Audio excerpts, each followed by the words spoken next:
दिल्ली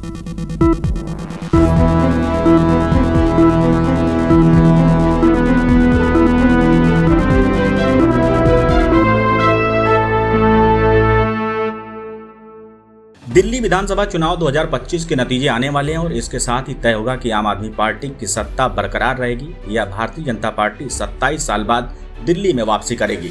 अरविंद केजरीवाल और उनकी पार्टी के लिए ये चुनाव सिर्फ सरकार बचाने की लड़ाई नहीं है, बल्कि ये उनके राजनीतिक भविष्य के लिए भी बेहद अहम है। अरविंद केजरीवाल ने 2013 में जब पहली बार चुनाव लड़ा था तो उनकी छवि एक भ्रष्टाचार विरोधी नेता की थी, लेकिन पिछले कुछ महीनों में कथित शराब घोटाले में उनकी पार्टी के कई नेताओं पर आरोप लगे और खुद केजरीवाल को भी जेल जाना पड़ा। अगर इस चुनाव में आम आदमी पार्टी हारती है तो ये जनता का संदेश होगा कि पार्टी की लोकप्रियता कम हो रही है और भ्रष्टाचार के आरोपों ने उसकी छवि को प्रभावित किया है। आपने पिछले कुछ सालों में दिल्ली के अलावा पंजाब में भी अपनी सरकार बनाई और राष्ट्रीय पार्टी का दर्जा हासिल किया।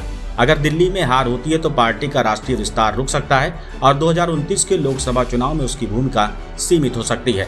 चुनाव हारने की स्थिति में पार्टी के भीतर भी कलह बढ़ सकती है। पहले ही मनीष सिसोदिया और सत्येंद्र जैन जैसे प्रमुख नेताओं की गैर मौजूदगी में पार्टी कमजोर हुई है। अगर हार हुई तो हो सकता है कि कुछ विधायक या नेता पार्टी छोड़ दें या अंदरूनी गुटबाजी तेज हो जाए। अगर आम आदमी पार्टी फिर से सत्ता में आती है तो ये दिखाएगा कि जनता ने पार्टी पर भरोसा बनाए रखा है और भ्रष्टाचार के आरोपों के बावजूद केजरीवाल की लोकप्रियता बरकरार है। इससे विपक्षी राजनीति में उनका कद बढ़ सकता है और वो 2029 के आम चुनाव में बड़ी भूमिका निभाने की कोशिश कर सकते हैं।